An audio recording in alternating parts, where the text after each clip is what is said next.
Going on. About to get this thing going.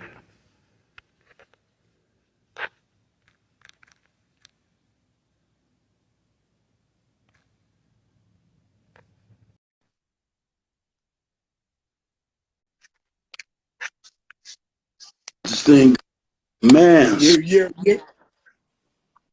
What's good, King? Yo, what's poppin', man? You see, I'm on time, right? I'm even a minute early, bro. Minute early. Can you hear me pretty good? Loud and clear, baby. There it is. There it is. First of all, I want to welcome everybody to Conversations. We got the legendary Mikey D from Main Source Yeah, in yeah. the building, holding it down on this beautiful Saturday morning. That Man, no got me up doubt. early, baby. I got my cup of coffee right here. I'm ready to rock and roll. Yeah, I went and grabbed breakfast and everything. I like, man, I gotta get ready for my mans. All right, City the Greats in the building, my brother. That boy bad. That boy right there there is it bad. is. All right, we're gonna jump right into it here. Growing up, Yes. Yeah. what was your musical inspirations that just made you kind of gravitate towards music? Well, you know me. I was born in 67. So all through that time in the 70s. Come on, I got a young mom's. You know, she was listening to all of the Motown movement and the Temptations and all that great music was always vibing, you know what I mean? And like even my grandmoms, like on the weekends, this is when neighborhoods were neighborhoods because your neighbors were your neighbors, you know what I mean? The neighbors, Right. everybody was family. So Saturdays, my grandmoms would have the neighbors from the block, they'd be playing poker. You know what I'm saying? Poker, drinking their beer, the music playing, and I'm a little kid around all of this. But then in Right. 1979, brother, my man D Money came from Harlem, and he used to stay with his grandmother next door to where Uh-huh. I grew up. And he came with that damn hip hop tape in 79, 80. It was off to the races after that. What? That was the first time I heard it, man. And as soon as I heard it, I was like, that's what I want to do. Off to the races. Yeah, that was it. It had you hooked. Yo, that So was so it. at what point did you start transforming into the hip hop culture? Like when did you start pursuing it? Immediately. Immediately. When he let us hear the tape, see, this is how it went down. We were young, you know what I'm saying? We wasn't really off the stoop yet, as they would say nowadays. We were still on the steps. We wasn't outside like that. You know what I mean? So I, Right. I was definitely 12 years old. This was before Sugar Hill Gang came out with Rapper's Delight and all of that. So we were still fresh. We didn't know what hip hop was. We didn't know what rapping was. We didn't know about the DJing and all of that, what was going on uptown, because we was all the way in Queens, you know what I mean? But D Right. Money's brother, Mike, he's older than us. So he was at those functions out there. But we didn't hang with his brother because we were too young, you know what I'm saying? So D Money, he used to dip, and that's how he got that tape. He used to dip on his brother's cassettes and all of that. And Okay. we were sitting on his grandmother's steps, and he played. I never forget. I think it was Grandmaster Caz, man, because Caz said a rhyme about a girl named Yvette. So when I heard him spit that, that's what got me. So immediately after, we listened to this tape and all of that, I went back next door, got a pen, a paper, and I started writing. My first rhyme was a rhyme about a girl named Kim, which I emulated off of Kaz's Yvette, but I put my own twist and used Right. his blueprint. Believe it or not, the first person that heard that rhyme was my grandmother. Now, mind you, see, back then I didn't know my grandmother was white. I always thought she was light skinned. Cause ain't nobody tell me nothing until I found out through ancestry. All right, I thought she was light skinned all this time. But anyway, so she was the first person that I spit that rhyme to, and she loved it. You know, I didn't curse or none of that, but she loved it. And that was, once I got that co-sign from her, that's all I wanted to do was rap. So it was right then and there. It was on. Wow, that's incredible. Now, at what point did you decide that you wanted to make it a career? Like, all right, I really want to do this, not just be hanging out, do this, but this is something I really want to pursue.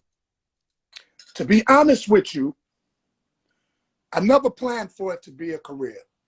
Everything that's happening for me now and everything that happened for me then exceeded my expectations of what I wanted.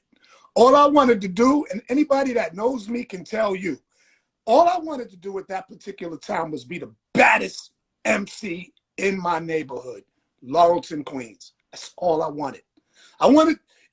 We had groups around the way, man, that were very popular.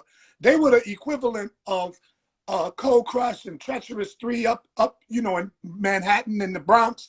We had Rappomatical 5. Dope. They were like the Temptations. We had excuse my language, we had the Clientele Brothers. These brothers was like the Four Tops. You know what I mean? Street cred. All I wanted to do was be in those categories. And I wanted to be the baddest rapper out there. You know what I mean? And like I said, I exceeded that. I never planned for it to be a career. You know what I mean? But I still do it because now it's my therapy. Anything that comes with it is just a blessing, you know?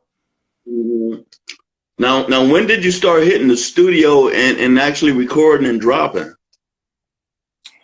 First studio I hit was first studios. Now, mind you, see, I come from the era of making cassette tapes, and we used to be in Johnny Quest's front porch. And the first place we were, my man David Moore, my very first friend coming up. As soon as I came outside, Dave Moore lived across the street. He was the first person I met. But, you know, when the music thing started coming into play, David Moore got 2 turntables. He got 2 Pioneers and shit. He had the old school turntables with the arm on it and all of that, you know what I mean? But he made it work. So myself, the same brother D Money that I told you about, and my man Boo, we started a group called the Grandmaster 3, and Johnny Quest was our DJ. He called himself Slick C. So we used to make cassette tapes in David Moore's crib, you know what I mean? And then we eventually started going down the block to Johnny Quest's crib because his brother Buddy gave him some equipment one Christmas, and now he got some techniques and like some equipment.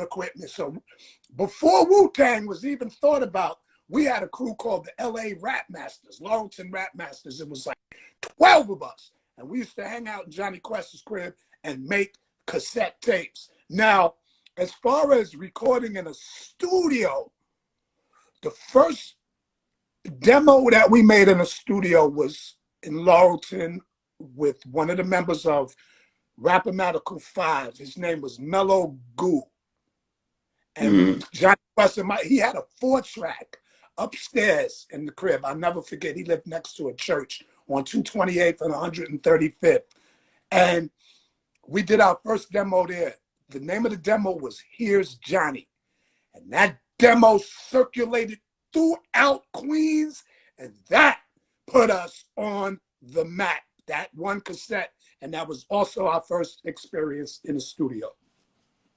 Wow. So tell me, at that time, what was the hip hop environment like in Queens?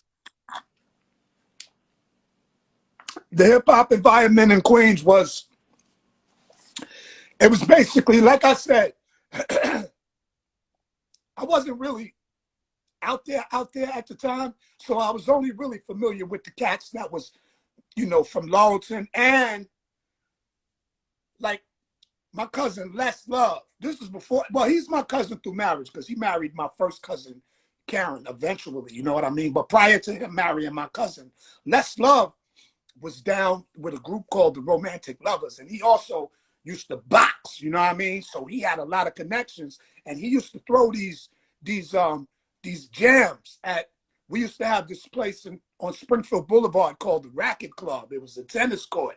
And he used to bring people like Cold Crush, Funky Four, and all of them. And he would also have local talent on the card, like the Clientele Brothers and Rappermatical. You know what I'm saying? So that's what we were growing up on. Because remember, I'm 12, 13 years old, you know, between 12 and let's say 15 years old. We were young.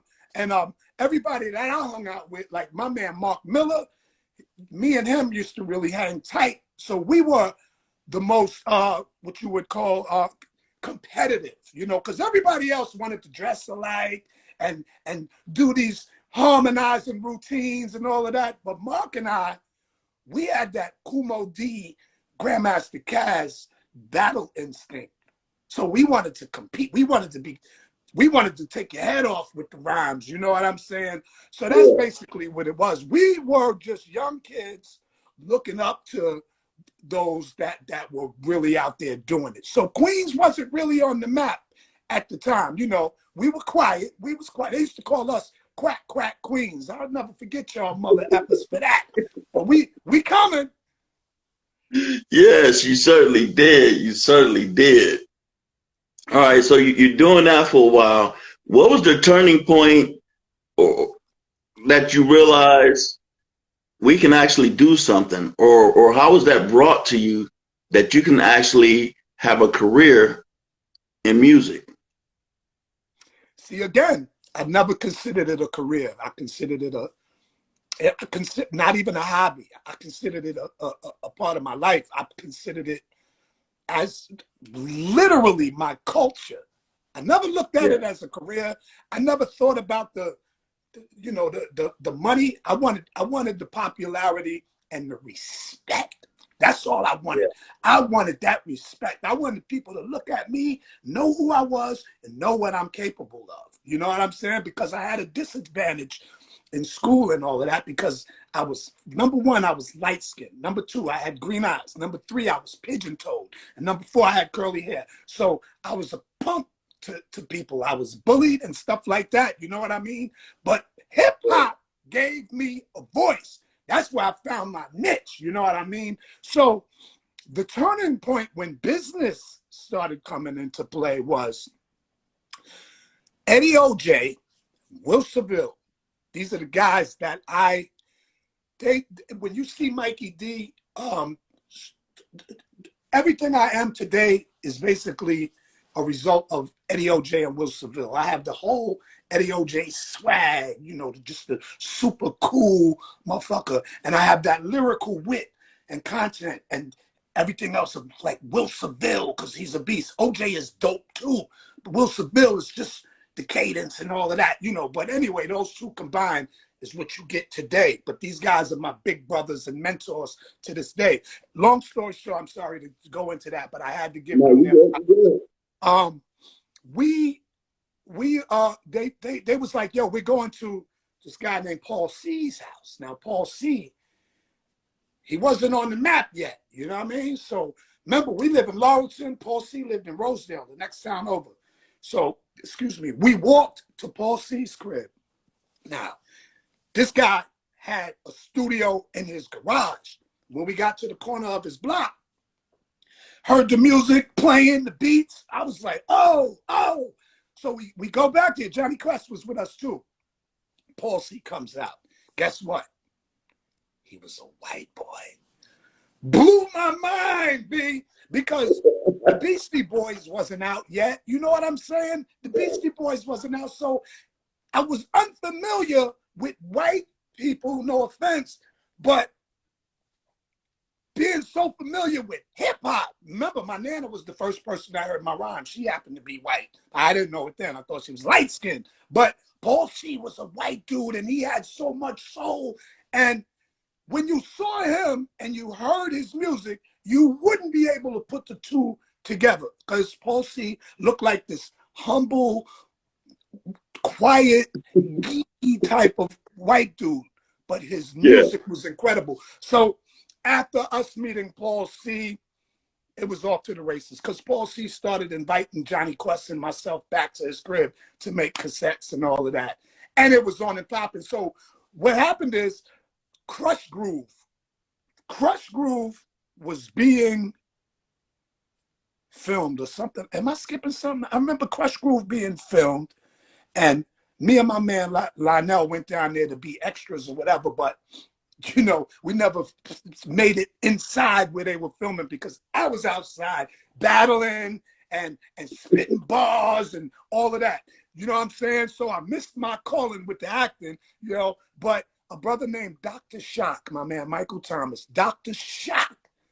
And this is when I met my man Travis Jacobs too. But my man Dr. Shock was like, yo, y'all are dope. I know a manager, blah, blah, blah, you know, and I gave him a tape. I gave him one of our tapes. He gave the tape to his manager. The manager, his name is Arthur Armstrong. See, now back then, I didn't know Arthur Armstrong owned a spot called the Ecstasy Garage or whatever up in the Bronx. And he used to book all of the big acts from there, Cold Crush and Fantastic Five and all of them. I didn't know that then. But he came to Queens to meet me. And after that, it was off to the races. I had a manager now, you know what I mean? And Armstrong had some plugs. And see, back then I used to do parodies. I used to take people's records, like let's say Tila Rock, for instance. It's yours. I did a joint called Your Drawers, you know, and lyrically I would just flip the words around, but make it funny. Yeah. Like I was the Weird Al before Weird Al, you know what I mean? So Armstrong had a partner named Jerry Bloodrock. Jerry Bloodrock owned Reality Records. So Jerry Bloodrock at the time put the record, the hit record, Dougie Fresh and Slick Rick, The Show out. And this is when people were making answers to everything. He thought it would be a great idea if the answer record came out on his label.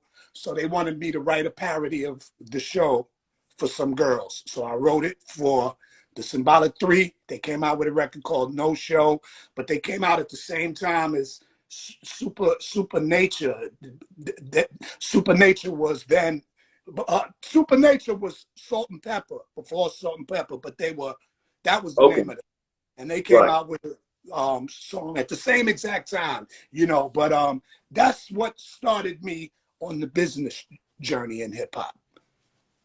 And so now you're kind of reaping the benefits. How is that just making you feel? Like what was going through your mind? Like how was you processing all this? It was amazing to hear the stuff on the radio. You know, unfortunately, I didn't know the business because I had a manager before I had a lawyer. So not to say that my manager was jerking me or anything like that, but the money wasn't being distributed the way it should be distributed. Nobody informed me about publishers' royalties. Nobody informed me about writers' royalties at this particular time. When you signed a contract with a label, they would take 100% of the publishing. You know, you really didn't see no money. The only money that I was getting, and it was an incredible journey, was traveling and doing these live shows. That's when I was seeing it. And even still then, I wasn't considering myself as a business artist. I was considering myself as a dope MC because at every show, I just wanted to rhyme. Fuck doing the dance steps. Forget all of the planned stuff. Let's be spontaneous and let's do whatever on the spot, like we do in the street. That was my whole thing. So I was just doing what I love on a higher level. Right. So tell me about your first building, legendary Fat Boys, baby. Holla. Oh, word. Big ups, man. We're gonna have to get with you.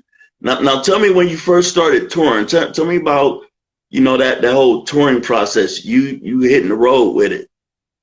Yeah, well, we hit the road with the record No Show. That's with the Symbolic 3. You know what I mean? 3 girls, you know. It was crazy, man, you know, because Dr. Shock and myself, we the 2 guys, you know, we got 3 girls, you know, women are women, you know what I mean? And at the time I was dealing with one of the girls, you know, I ain't gonna say her name, but, you know, her moms, I love her moms. Her moms was our road manager. So we got all these girls around, you know what I'm saying? Girl do girls thing. But the experience itself was incredible. The love that people had for us. And, you know, I rocked at stadiums with LL Cool J, you know what I'm saying? And, oh, man, Egyptian Lover. And, yo, we was on the road with Bobby Brown was on the bus with us one time, and the Real Roxanne. And, yo, it was crazy, man. And like I said, all I did was I always had to get away from the actual show and do what I do to let the people know. Turn that music off or give me a beat. Let me get busy. You know what I'm saying? So that's how that was. But yeah, traveling, man, that was the greatest experience ever. Had you been outside of New York too much prior to that? Prior to that, I was a hood legend. Then I became a borough urban myth. Like my name was known, ringing bells. People heard of the stuff that I was doing, but couldn't believe it and never met me. And then when they saw me, it was like, hey, no way, this little skinny dude got that voice and that heart, you know? And basically, prior to traveling, we were definitely tri-state. Connecticut, we rocked all over Connecticut, all over Jersey, and, excuse me, that coffee, and New York. So, yeah, we were just tri-state, you know? Wow. So what's the first out-of-state show outside the tri-state area you had performed at? It might have been in Baltimore. We did and this is when go-go was really big, you know what I'm saying? So we did a big roller skating rink out in Baltimore. So that was lit, you know what I'm saying? Yeah, that was lit. It was Baltimore. And then Virginia, you know, and then we started going further south. Yeah, that's what's up. Now looking at hip hop from where it was to where it is, what has been your take on the landscape overall of hip hop? Yo, let me tell you, I'm gonna be honest. There's a big generation gap. There's a lack of respect, and I'm not gonna blame the young artists for this lack of respect. I got to put some blame on, you know, myself, not myself to say, but some of the elders of this game. Because remember, I was once young, so I had to deal with the elders. And they didn't want to let it go. Instead of taking the young cats under their wing and putting them on, they want to hold on to it. Instead of acting like we're the children of them, they wanted to act like we're their competition. You know what I mean? So they want to act like the kids was the liabilities when all we're doing is elevating what you started. But they didn't want to give us that respect. So that trickled down all the way. You know what I'm saying? I love the elders. But y'all let us down. You know what I'm saying? And now a lot of these cats got the nerve to frown down on these young kids because they doing what they do. But instead of criticize them, offer them some guidance. That's why I call myself an OG, because I offer guidance. You know what I'm saying? These dudes wanted to hold on to it like, yo, this is ours. You ain't supposed to be. Just like they did Queens, man. All right, we know it started in the Bronx. Bronx created it, but Queens elevated it. Point blank, simple. All right? So it is what it is, man. And, you know, it's unfortunate that, you know, we allow corporate to get a hand in there and just take control of everything. You know what I'm saying? They're selling death now. I mean, there was a point where we had music that elevated the mentality and made you proud to be who you are. You know what I'm saying? And they shut that down and brought all of the gangster rap in. Not to take away from their talent. The guys that were spitting the gangster rap and killing each other were very talented. But they capitalized off of the violence. You know what I'm saying? So they could monetize the deaths, they could monetize the jails and all of that. You know what I'm saying? And the same thing exists today. And today is so crazy because I swear, if we had this internet like these younger artists have, man, we would have been super lit back then, you know. But again, corporate has found a way to infiltrate. First of all, they infiltrated with the streaming. They cut our money very short. You know what I'm saying? With this streaming stuff, opposed to actual record sales and stuff like that. You know what I mean? But they're capitalizing off of death and murder and all of that. And then these people, these young cats don't know no better. You know, I think the labels are cashing in on their life insurance policies, to be honest I with believe you. that as well. I You firmly know, believe that. so, You got to follow the money trail.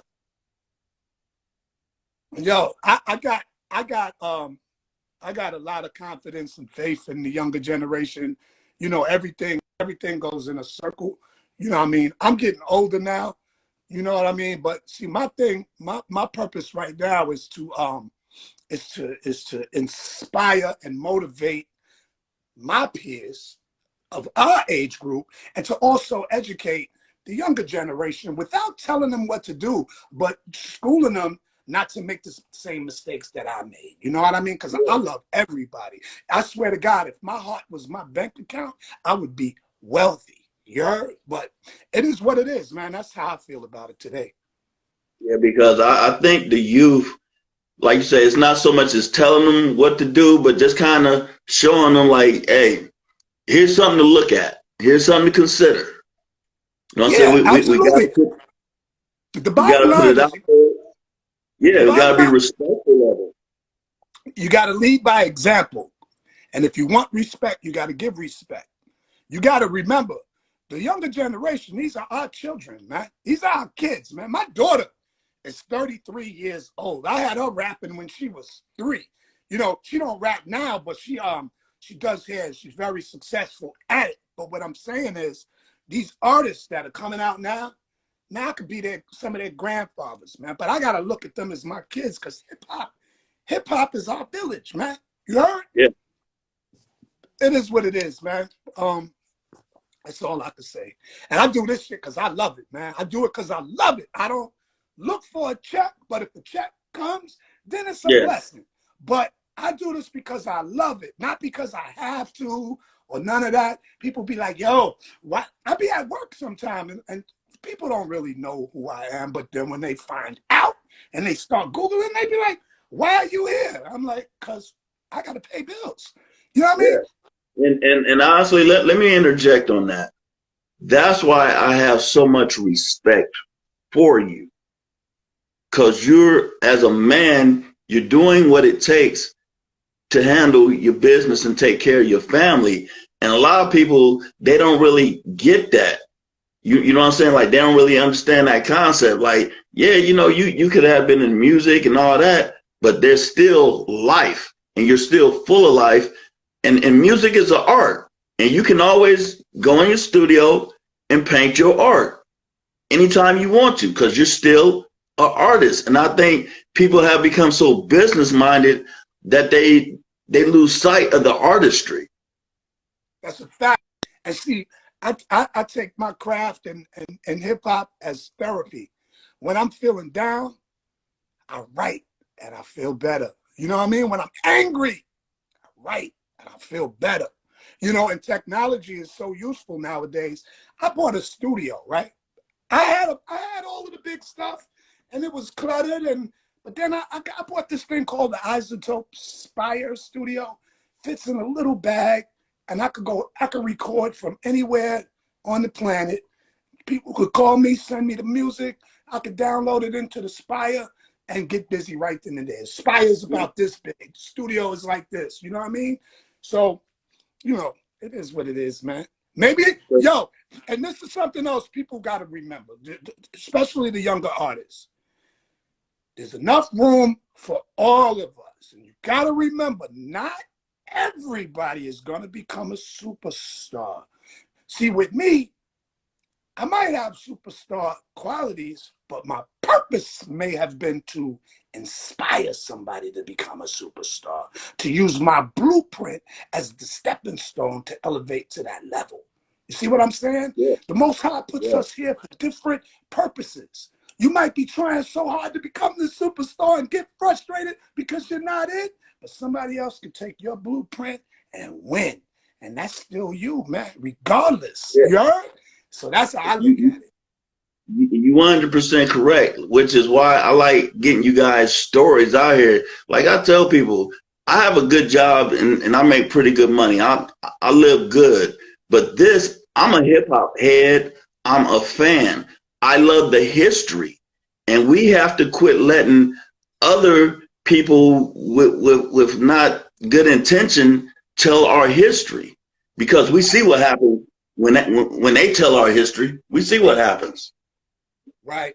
Yep. Right. That's facts, man. That's facts. And they have to stop erasing some of this history too, man, because I look at the stories because I lived it. You know what I'm saying? I would say I'm day 3 of hip hop. You know, our pioneers, they're the foundation. The first floor is that wave of rappers that came right after that. I'm the second floor. You know what I mean? So I watched the shit from the beginning to where it is now, and I notice a lot of the stories are being changed around, and they're erasing certain parts of history. Man, I Google myself, and I be like, they forgot about that, huh? Oh, they added this? That's not true. That's not accurate. So yeah, we got to be real careful, man. Got to tell our story. Yo, Geechee Dan, I see you, baby. And I always tell people, we have to tell the whole story. You cannot pick, choose, have your favorite parts, but you have to tell the whole story so these kids have full understanding. You know what I'm saying? And then I think that's where the respect to come, because like you said, you know, back in the day, cats just wanted to be heard on the radio and be the dopest on their block. Like, hey, I'll chop your head off with these lyrics. Yeah, it is, man. I still do. Yeah, facts. That's a fact, man. You know what? That's why Grandmaster Vic and me started this movement called Kings from Queens, man. Because that's another thing about this hip hop thing that people try to erase. Like I said earlier, the Bronx created it, Queens elevated it, man. Some of the most successful rappers come from Queens. So how we gonna celebrate 50 years of hip hop and y'all ain't talking about Queens, man? That's why we here, man. I carry my borough on my back. I've been carrying it for 40 years plus. So watch how we move, man. Watch how we move. And the Queen's legacy. Bronx, so don't get it twisted, huh? Yeah. But that Queen's legacy is very rich. It's very rich. They don't understand. They don't understand. They better start showing my brother Grandmaster Vic some respect. I know that. Y'all, everybody that's here right now, y'all got to show Grandmaster Vic some respect. He is the creator of the blends. I don't care what Kid Capri is doing. I don't care what Doo-Wop is doing. I got love for them brothers. But when it comes to the blends, Grandmaster Vic created it. Show him some love. Man, tell me what that was like, because you know that I know that had to be a rare thing. Like what even possessed him to even go that route, as far as coming up with the blends like that? Brother, I couldn't even tell you, man. I couldn't even tell you. I don't know what the hell Vic was thinking about when he did that, but he did it. But see, you got to remember, I was on one side of Queens. He was on the south side of Queens. So when I met Vic, he was already doing it. You know what I'm saying? I'm talking 40 years ago, man, plus. You heard? That's where that Queens sound comes from, man. South Jamaica. You heard? He was doing the rising to the top. Da-dun, da-dun, da-dun, da-dun, da-dun, da-dun, da-dun. Coach Cheeks and all of them out there, Spank G, you know, Rat Monkey and all of them in 40 Park, IS8, you know. But, yo, and if you think about it, I think P. Diddy studied Grandmaster Vic's blueprint, because when Mary J first came out, that whole sound was Grandmaster Vic blend. You heard? So, yeah. Grandmaster Vic, I'm telling you, man, they gotta stop forgetting Grandmaster Vic. I mean, Nas shouted him out. That wasn't enough. I mean, 50 Cent always shouts him out. That ain't enough. What we gotta do? Yeah, I know what we gotta do. We gotta show y'all Kings from Queens, and we gonna show y'all. I'm putting it out there. I'm putting it out there. We gonna show y'all. Watch. Trust me. Trust me. Hey, I need you. Hey, plug me in.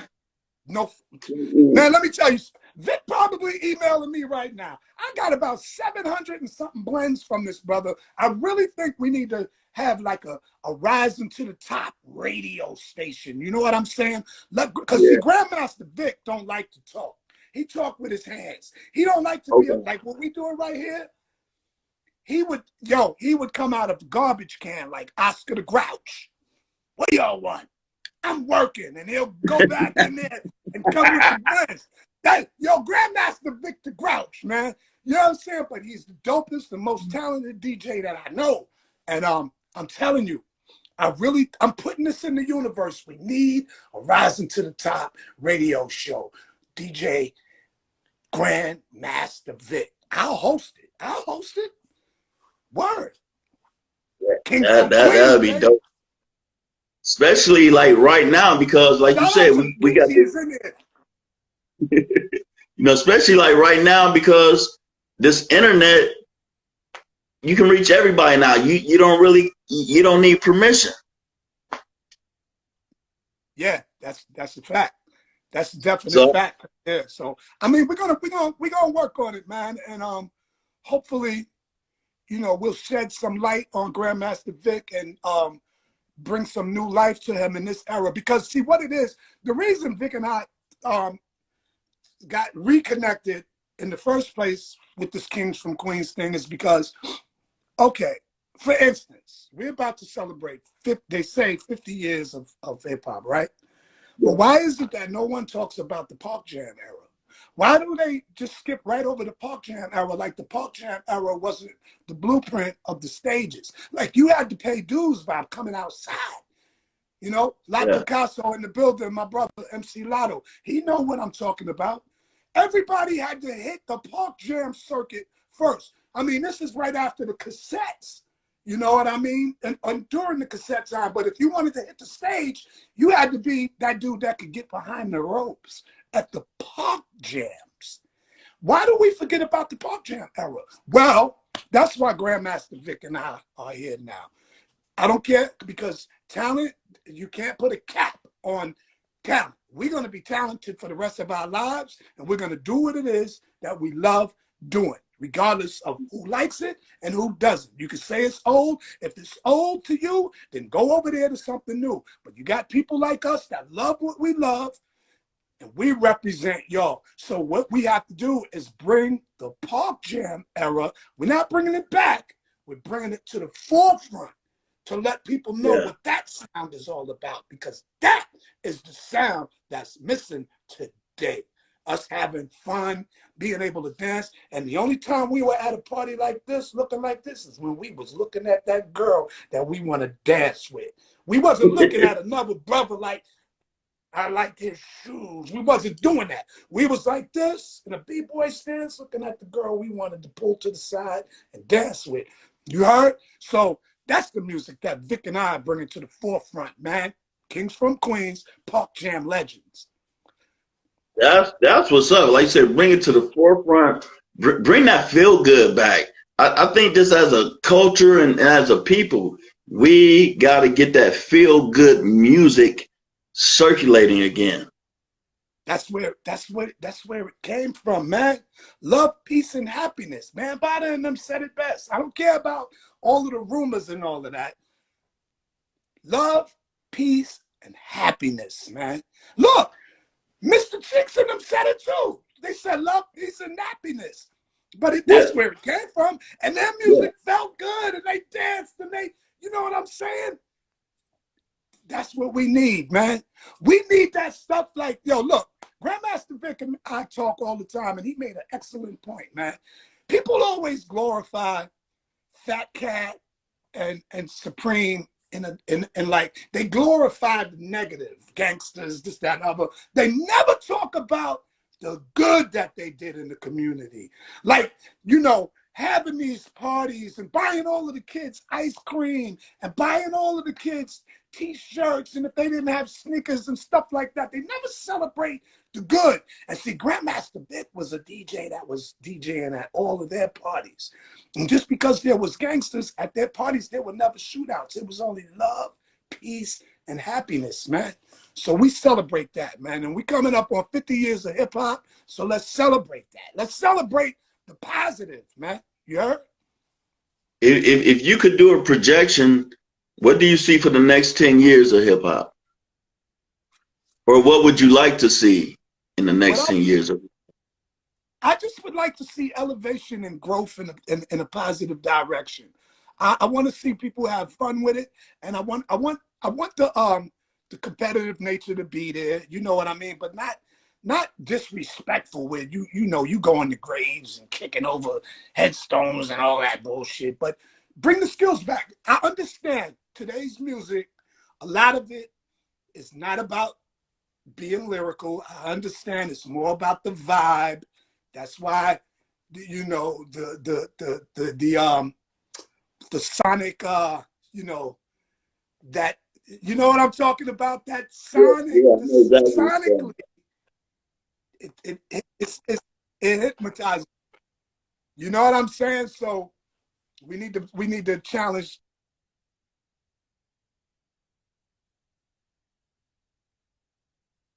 You breaking up for a second. Yo, we back? We back? Yeah, we back. Go ahead. Yeah, somebody tried to call. I got it on Do Not Disturb. Yeah, I just want to see. I want to see some more talent. You know what I mean? Because, like I said, I understand the music today is it's about a vibe. Nobody want to go and hear a bunch of rapping. They want to. They want to be able to nod their head. We got to bring that music back sonically. That makes you want to move your body, baby, and dance and have a good time. How about this? I feel like hip hop right now in this day and age has actually went back to its essence, to where you had to find it. Because I do find a lot of young cats who are lyrical and who's really doing real good hip hop music. They're just not popular. You know what I'm saying? Like I see some of these sponsored pages and some of these guys, I'm like, these are the guys that's, I ain't gonna say, it just need to balance out. If we can have balance. But what we have to do is we have to bridge that gap, that generational gap. And we have to look at each other as fathers, mothers of this hip hop culture. We have to look at our younger generation as our nephews, our nieces, our sons, our daughters, even our grandchildren. And we have to help elevate one another. And respect is a mutual thing. City the Great know what I'm talking about. See, this is what I'm talking about. Like City the Great, he's a young up-and-coming artist that is super dope. My man Cool Rock Ski from the Fat Boys took him under his wing and gave him that cosign. That's what I'm talking about, generation gap. I got a young brother named Razor. Razor is young, and he's from the Bronx, and I'm from Queens. He's co-signed by me. He's co-signed by Grandmaster Caz. When Lotto was young, I co-signed him. When I was young, Eddie OJ co-signed me. We need more of that. We don't have to keep competing with one another. We need to get together and take this back, man. Yeah, and I agree with you 100%, because I deal with a lot of young guys that's you know, here in Ohio that's trying to do their music thing, and I tell them, like, first of all, do some research, understand what you're getting into. Understand what you're getting into, so you get it. I'm like, I ain't saying you got to change up what you do, but have an understanding of what you're getting into. You know, because it's like you have people who call themselves being in hip hop, but they don't like R&B music.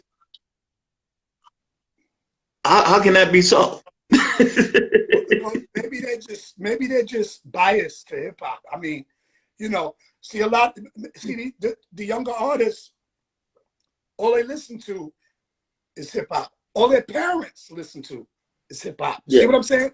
You're not as fortunate as us to have a variety of different sounds growing up. Because remember, I Yeah. was here before hip hop existed. So I was already listening to other music, Yeah. gospel. You know, it moves my spirit sometimes. You know what I mean? When I listen to it. You know, I never really got into rock and roll, but country has a vibe, you know, Yeah. and the songwriting, you know, R&B, man, jazz and soul. I grew up in that element, you heard? Because that's what my Yeah. parents listened to. We didn't have hip hop. I'm the first And then, generation of hip hop in my family. No, matter of fact, I'm the second generation of hip hop in my family because my cousin Karen she was married, or no, she had a kid by DJ Woody Wood out of Queens, man. Woody Wood. Ah, R.I.P. I forgot about that, Karen. I had to blow her up real quick. Yeah. yeah, but you're right, man. If we just keep working with the kids and just be there for them, we just got to be there for them. Yeah, And, definitely. and and we need brothers like you to continue to tell your story, especially with the passion and love that you have for the hip hop culture. Because I can just tell you have a love and a passion that's undeniable, and I salute you for that. Much respect, man. Yep, I live it, I breathe it. I mean, it's me. This hip hop literally raised me from a 12-year-old kid, pigeon toed, snot nose, to a 55-year-old responsible adult. And hip hop is still my number one love, man. It's my therapy, it's everything. You know what I'm saying? I live it, I breathe it, I walk it, I talk it, man. Yes, sir. You like let's say, man, we gotta get these stories out here and talk about these guys that need to be talked about more so they're not overlooked. Especially when, people such as yourself, your blueprint is on your fingerprint rather is on a lot of MCs, especially from Queens, and you know what I'm saying? You guys, man, y'all you gotta be heard. Yeah, Especially that's a when I know Especially when I know sometimes you sit back and be like, yeah, that's me. That's yeah, but it makes me proud. Because I right. can say I contributed to that. You heard? I mean, you don't always have to get a pat on the back. You know what I mean? Sometimes it's cool to just look back and reflect. And when you see it, be like, yeah, I'm proud of that. You know what I'm saying? I'm proud. You heard? So yeah, that's what it is, man. That's what it is. I ain't going nowhere, man. I got a few years left, man. So I'm still gonna get busy and I'm just gonna get better, B. You're not gonna get that 17-year-old Mikey D no more. You're gonna keep getting this Playboy Mikey D. You see, I had to bring my name back, right? Should I break that down Yeah, real yeah. quick so they can understand? Let me let the Go people ahead. know, man. Let me let them know. Now, y'all see I changed my name to Playboy Mikey D. Now, Playboy Mikey D is not something new. When I started this journey in 79, 80, the first name that I adopted was Playboy Mikey D, all right?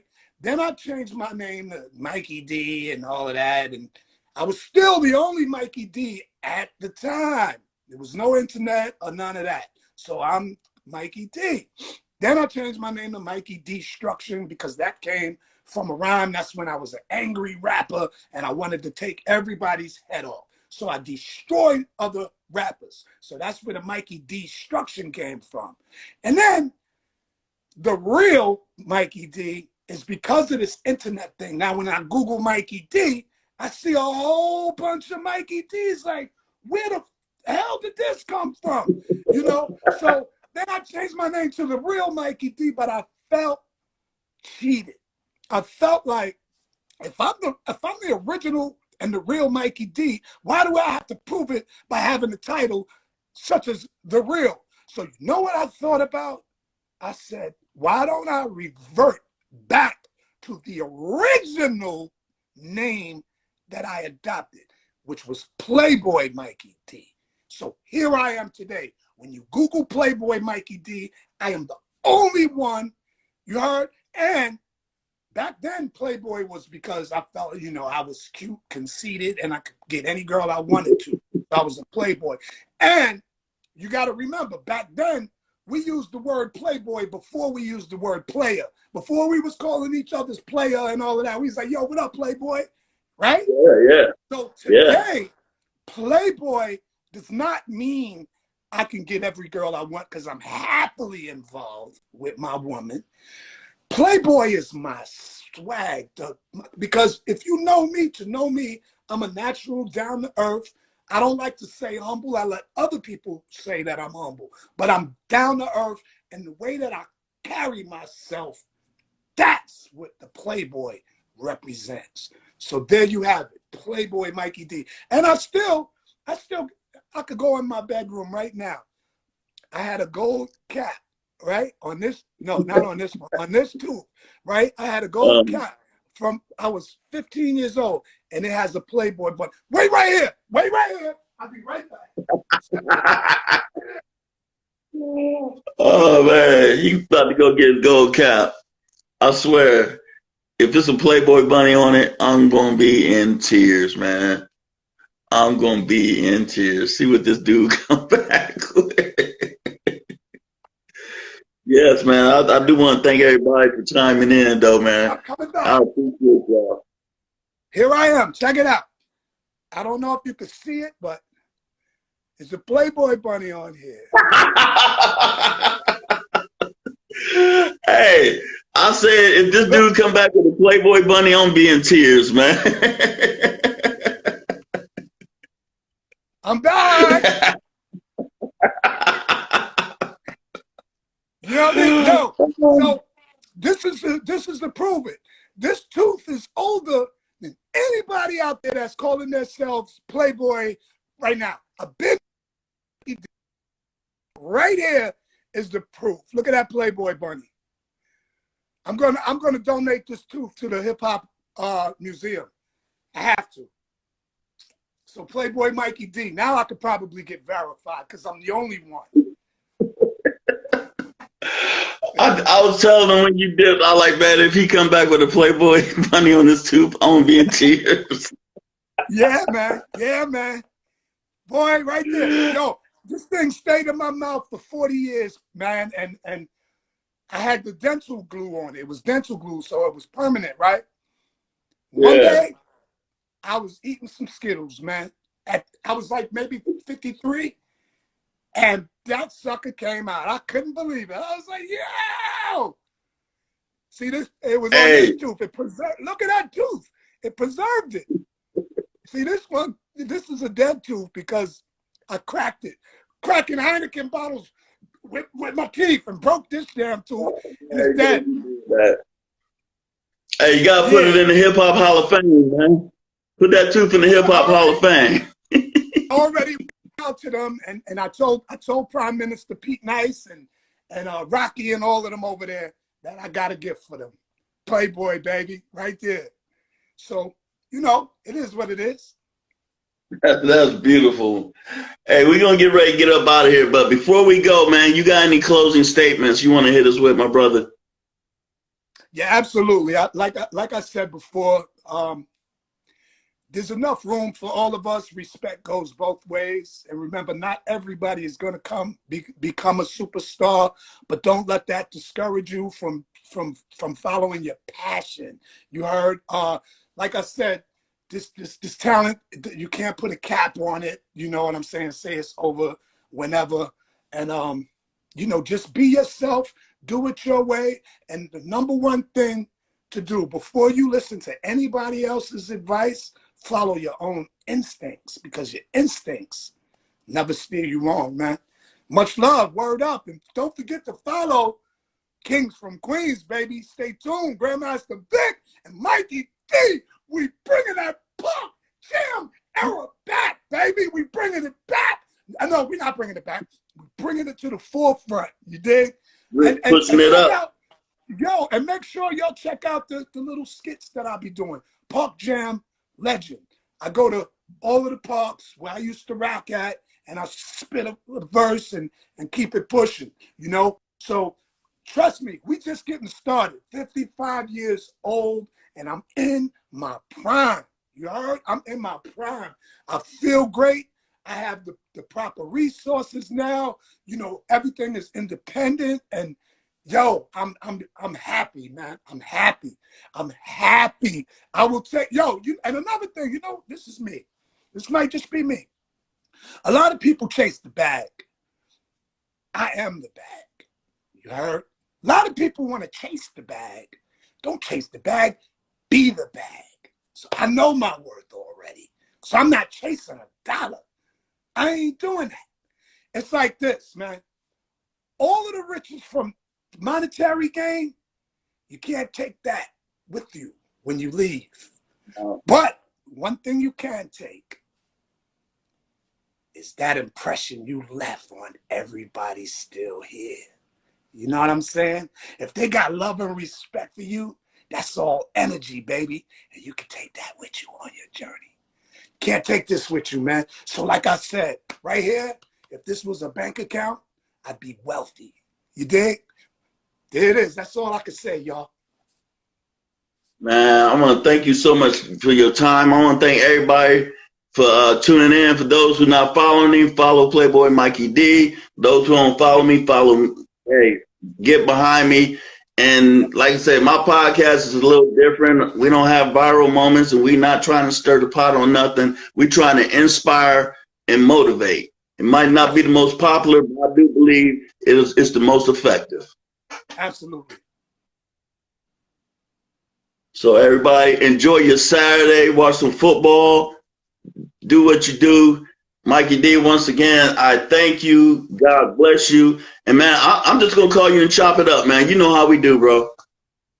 Yeah, no doubt. You already know, man. Yo, thank everybody for tuning in, man. Like I said, again, shout out to my man Cool Rock, Geechee Dan, Lot Picasso, City the Great, everybody that's in here. I love all of y'all, man. I can't wait to see y'all in person. We all gonna run across each other.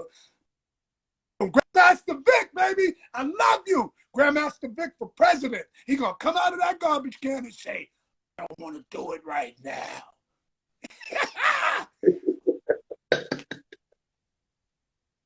Word.